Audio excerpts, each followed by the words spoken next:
Welcome back to The Breakfast here on Plus TV Africa.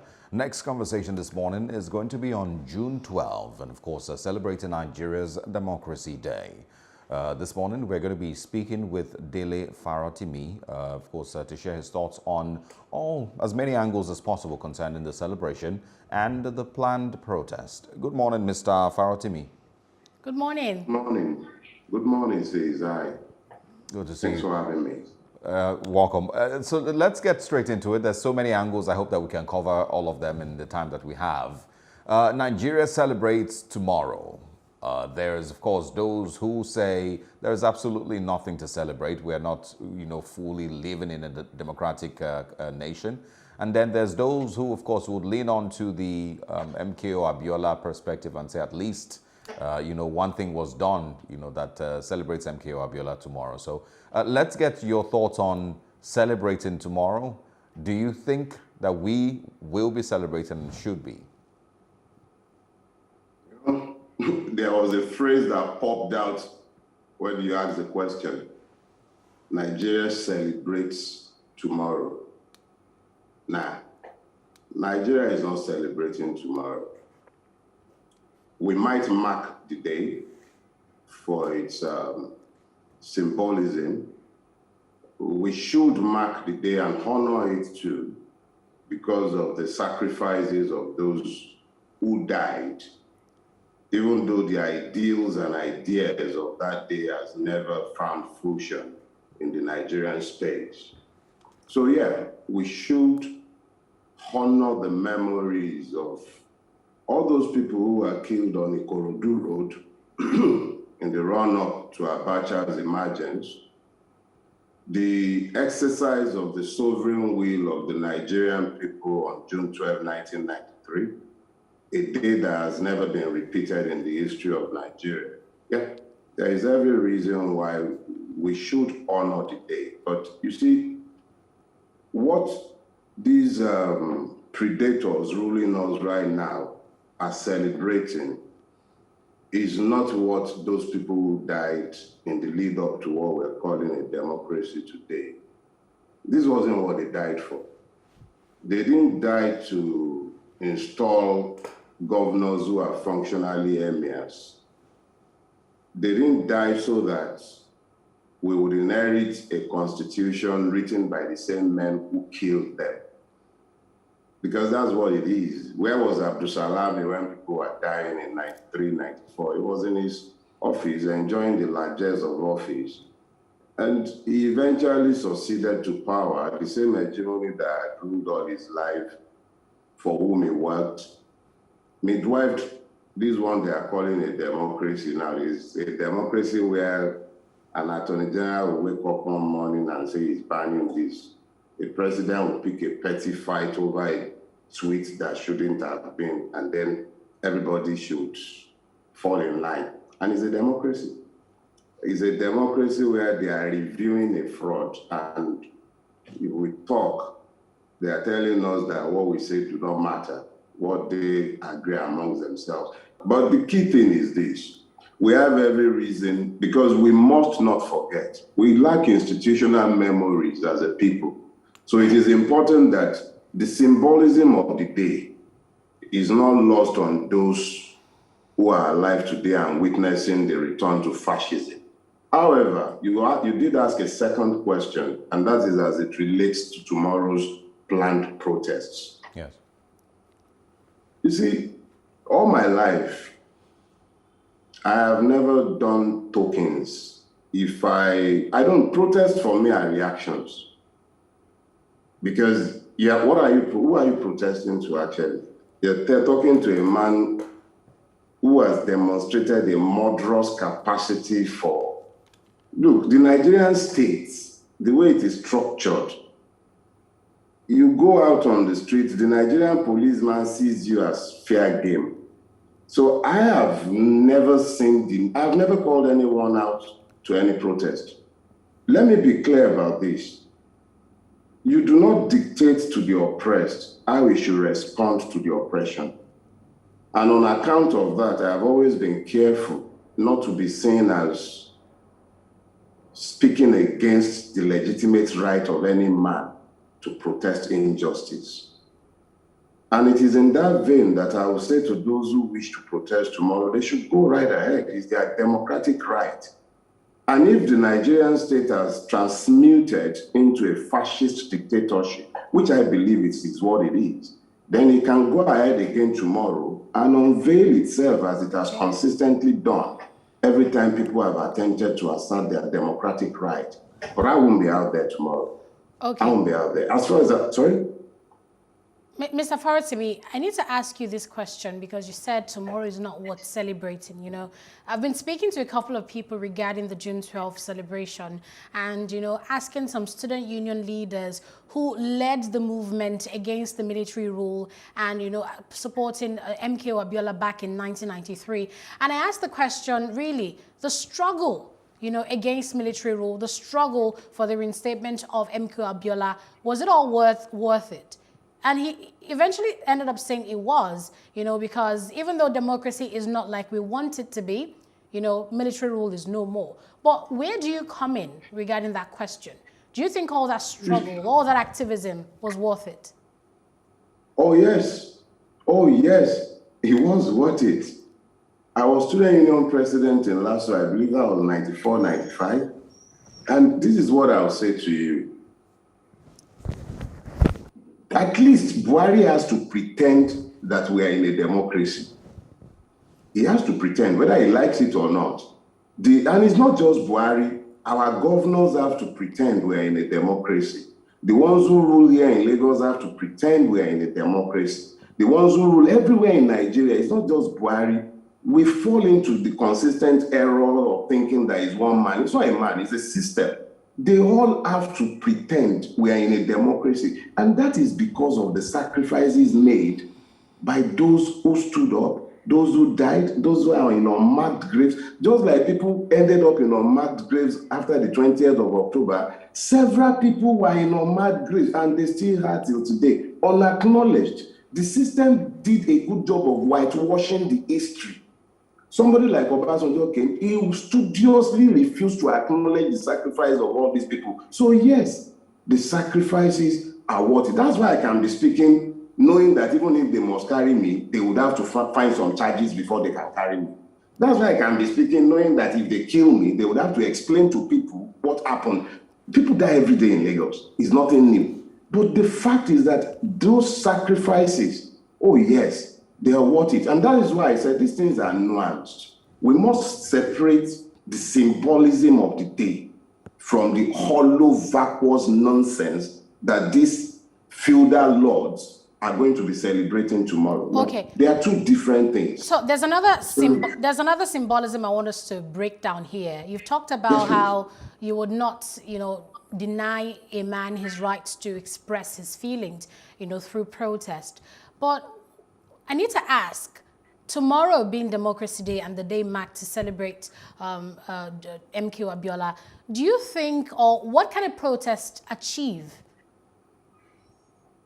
See, every time a man asserts his right, what he is doing is that he is affirming that it belongs to him.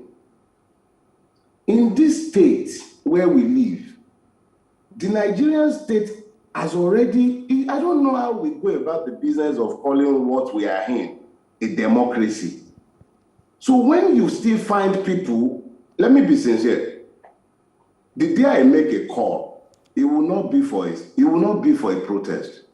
It will be for a national strike. Let's shut it all down and then sit down and talk. I don't do symbols. I don't do reactions. It will be a national strike, and we would all know exactly why we are sitting in our homes. There has to be a clear. It can't be that Lagos is shut down and Kaduna is moving. The people in Kaduna, are they enjoying life? The people in Kano, are their lives easy? The fact of the matter is that we have to get to the point where it is a national thing It is not just the Igbo man complaining in Imo. It's not just the Igongo people complaining. It's not just the people in Kankara complaining. It's not the people in Zamfara complaining. It's not the people in Ogoniland. Because the problems are general. It is open to every Nigerian. There is sufficient suffering. The only thing that has been democratized in Nigeria is suffering. Every Nigerian, except the ruling class, even if you are rich, you are suffering in this country. Even no matter how rich you are suffering. The people in Kankara, they are not Yorubas. Right. The people in Igogo are Yorubas, but how do you think the two correlates? It's the failure of the state, and it is failing because it has not delivered on its promises. All right. If the state is firmly established and equity and justice is common to all, then some of these problems will disappear. All right, but people are responding the only way they know how. I have said this severally. The Nigerian revolution will start in the northern part of Nigeria, but when you look closely, you find that it's already started. But it started wrongly. It's become religious. People are responding to the extremities of their sufferings. It's become religious. You see young Nigerians crossing the Sahara, crossing Mediterranean, and people think the revolution has won. They are voting with their feet. They are running away.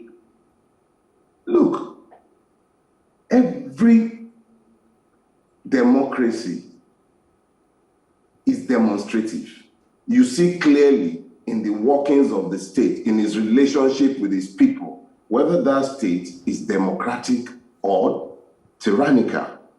I have always believed that it didn't start with Buhari. Nigeria is a fascist state, constitutional fascism.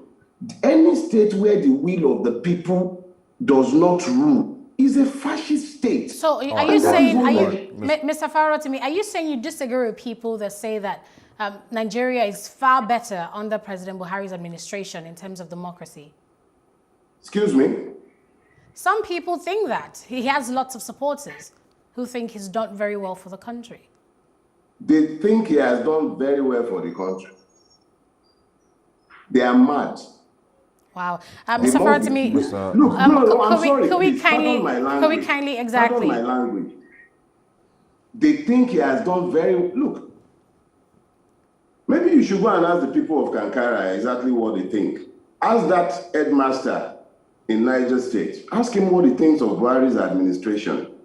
Maybe you should travel down to Igogo and ask them. Go to the markets. Ask them what they think of the Buhari administration. Ask anyone, go across the country. Now, these things are matters of, it's pocketbook economy. Let me put it that way. I hate when we make it about Buhari, it comes out partisan. It's not Buhari, it is the Nigerian experience. But when you now particularize it to Buhari, I am 53 years old. I was old enough to remember. I'm old enough to remember Buhari at his first coming. And I'm old, I am the head of a home. I once ran a law office. I'm responsible to people. I know how much easier my life has been in the last 6 years. It's not a function of Buhari as a person, but he has worsened the bad situation. All right, that's what I was just about to get into. Yeah, Mr. Farotimi, that's what I was about to get into now. You know, there's people, and I'll just quickly also throw this in, there's people who have pointed out the incident in France where Emmanuel Macron was assaulted, and you know, and compared that with what happened in Zaria in 2015 with the Shiites. You know, and of course many other cases in Nigeria where there have been extrajudicial killings and just, you know, complete abuse of power. But you know, I want you to speak on that. And then second, also, was there ever a time since 1999 that it felt like Nigeria truly had and experienced a democracy where people truly were the ones in charge of government, the citizens, the electorate? Was there ever a time compared to where we are today? You've not been listening, brother. You've not been listening. If you'd been listening, you get this clear. It didn't start in 1999. is a lifelong predilection. I'm 53 years old. I was born during the war. I grew up during the military rule. And I saw the fraud both of 1979, by which time I was in secondary school, and I saw the perfection of that same fraud in 1999. I voted in 1993. I know as a fact that the will of the Nigerian people has never once mattered in my lifetime. The first time we tried it was 93. Our will has never mattered in my lifetime. That is one. Now, when you compare chalk and cheese, and you're talking about the Macronite slap, let me coin that phrase. A citizen might be stupid enough, break the law to slap his elected leader. That's a citizen. And then he'll be prosecuted under the law, just like he might have slapped you or me or any other person. There is no aggravation to his charges, except there be other circumstances unknown to us. He will be charged for having slapped a citizen. If, number one, let's be clear, there is no way in hell, pardon my French, that a Nigerian is going to have that level of access to a Nigerian head of state, because he is not a citizen in the first place. The head of state is not going to come anywhere near him to vent his anger. You want to try the number of Gudugudu and DSS and everything that is around the place to ensure that there is no such contact between you, a mere mortal, and a commissioner, a president in Nigeria. It's not going to happen. It's not going to happen. I once attended the funeral of a friend's mom, whose brother was then a minister somewhere in Ekiti. I saw Jagbara guns. They were not escorting the head of state. They were escorting governors and ministers. Jagbara guns, that was what the DSS were carrying. How do you go anywhere near such a person to even administer a slap? That happens where citizens are and leaders lead. In a country where all you have are the rulers and the ruled, and there is a vast gulf between them, it's never going to happen. And so forget it. Number one, we are not citizens, and they are not leaders. So it's chalk and cheese. Our situations are completely different. You can't compare the two. Okay, so when we look at the person of MK Abiola, he is revered across Nigeria and beyond. He's a man that would forever be spoken of in a positive light for all the philanthropic movements he did. Just everything he symbolized when it comes to nationality, how he unified the North, the South, and every other part of Nigeria across religious lines, across ethnic lines, and how Nigerians voted for him, in mass numbers, on that day, June 12, 1993. Many years later, it seems that the kind of leadership and politics we've been having, comes nowhere close. So what do you think that the leaders of Nigeria now and the leaders of tomorrow can learn from the person MKO Abiola? There are several lessons embedded in the life and times of MKO. And pardon me, I'm going to take a little time on the question you've asked, because it raises several disturbing issues for me. Moshood Kashimawo, Olambio, I think Olawale Abiola came from very poor stock. But there was a system, as young as Nigeria was, I think at that time it was even mostly colonial Nigeria. There was a system in place that allowed upward mobility if you had sufficient brain power. So you could move. And he moved across the class lines, became rich, never forgot his roots. Because if you ever took time to listen to him, and I did, and I read up on him, you hear him consistently talking about his very highly disadvantaged background. Embedded in it, you would also hear the story of how he moved by dint of his hard work and his mental acuity. Now, the man's life shows that a functional society can shift people across lines, even though it wasn't exactly one created by the people based on their will. It was a colonial birth. It was the growth during the Western region days when there was scholarship and everything. I don't come from very rich stock myself. Well, unfortunately, I'm not anywhere near as rich as Baba. May God rest his soul. So I can understand and relate to the story.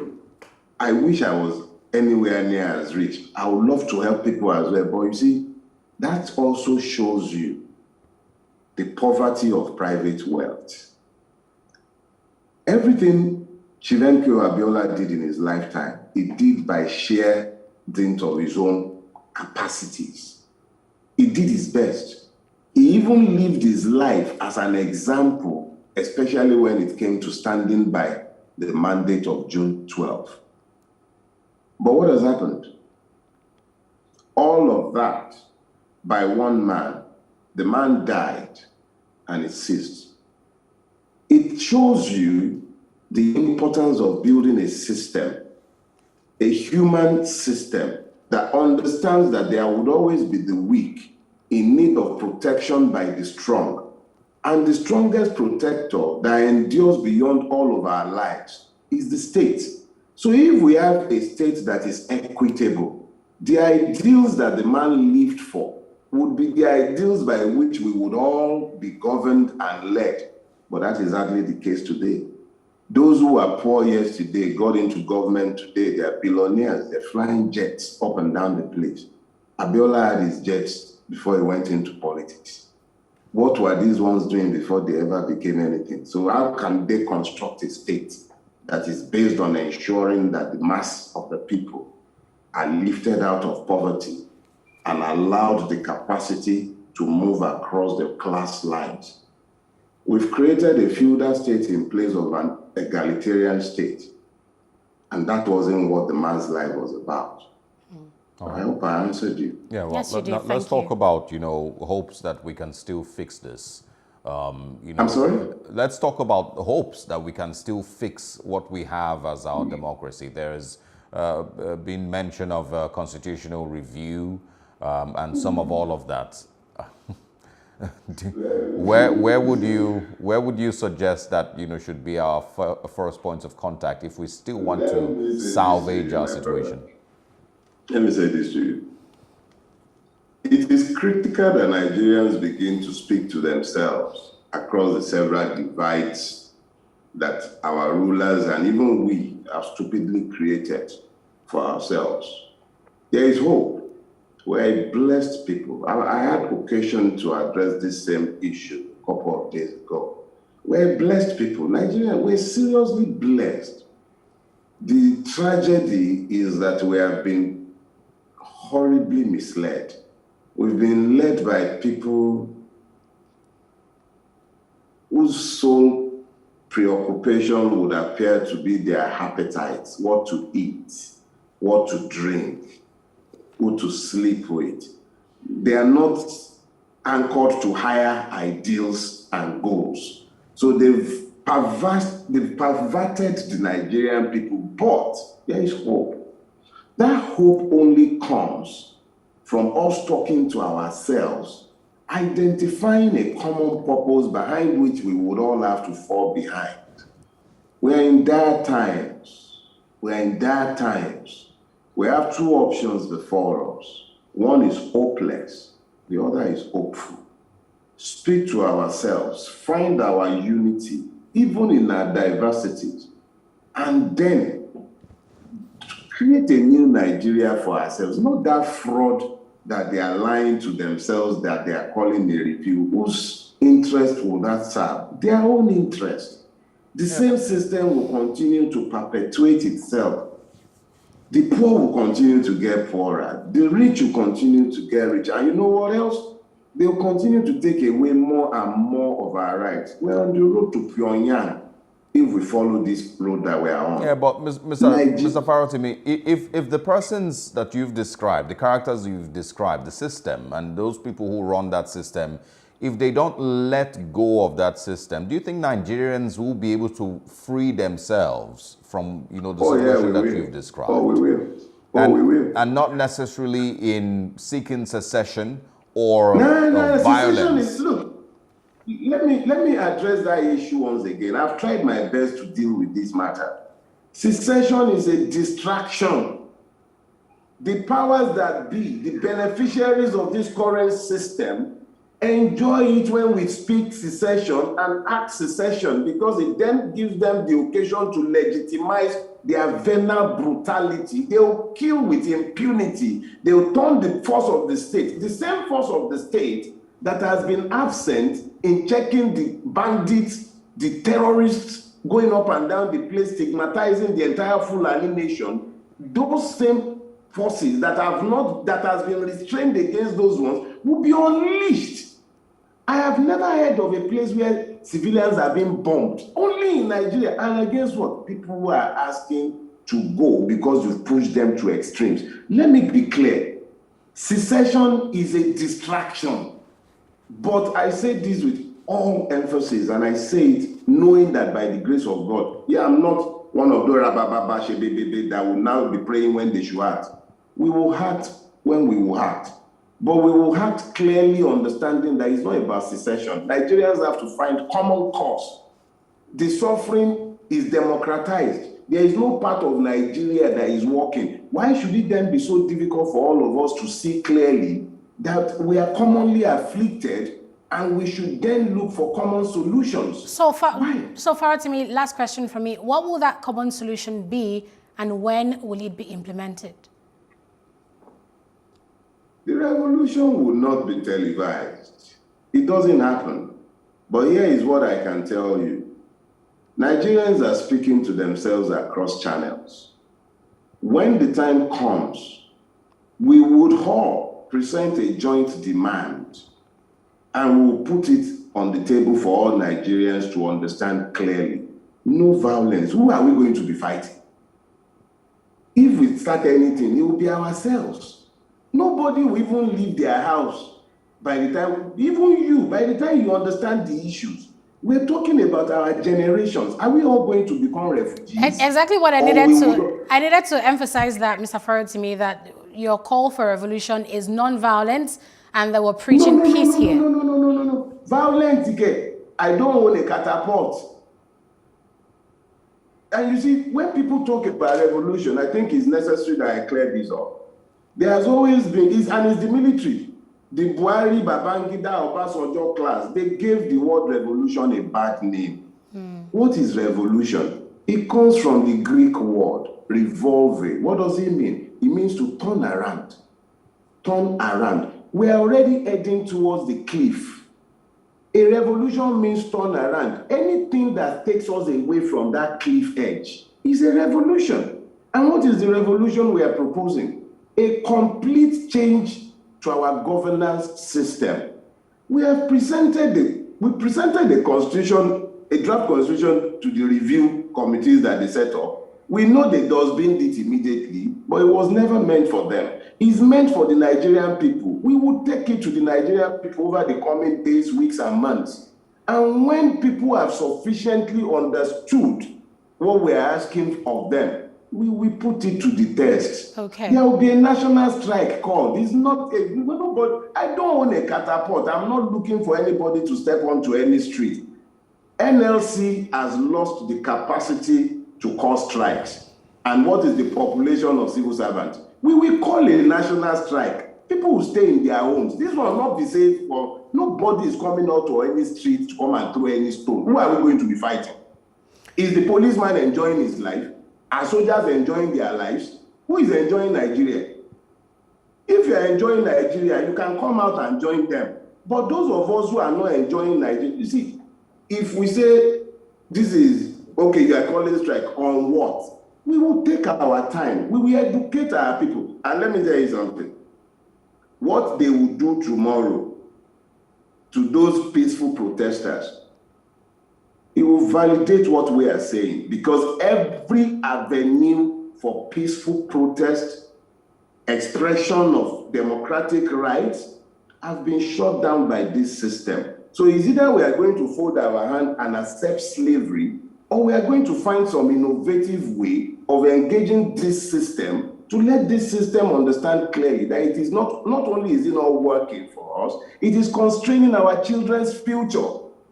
So everybody would have to decide whether they are happy with where we are living or whether they seek a change. If we seek a change and we don't want guns, we don't want violence, then we must be able to place alternative ideas on the table that the people might buy into. Okay. Let's put our ideas on the table and allow the Nigerian people the opportunity to decide whether it makes sense or not. Okay, so glad to know that. Thank you. Glad to know that the revolution you're calling for is a turnaround in government and, of course, an exchange of ideas. Thank you very much, Mr. Dele Farotimi, for joining us on the breakfast this morning. Thank you for having me. It's been a pleasure. Thanks for joining us. Thank you. I was going to say Happy Democracy Day. Yes, Happy Democracy Day. June 12th is tomorrow. Also, my mom's birthday. Shout out to her. Happy birthday to your mom. Thank you. Where was she during the elections in '93? I would have to. Did she vote? I would have to ask. On her birthday? I would have to ask. We need to go. Thanks a lot for joining us all through the week. It's been a very, very interesting one with different issues brought to the front burner. And we hope that you enjoyed the conversations that we've had all through this week. We'll be back here on Monday morning. If you missed out on any of the conversations, you know what to do. It's on our social media accounts at Plus TV Africa on Facebook and Instagram. Same with our YouTube channel. I am Osaogie Ogbawan. And I am Annetta Felix. Have a great weekend. Stay peaceful, stay safe, and happy Democracy Day.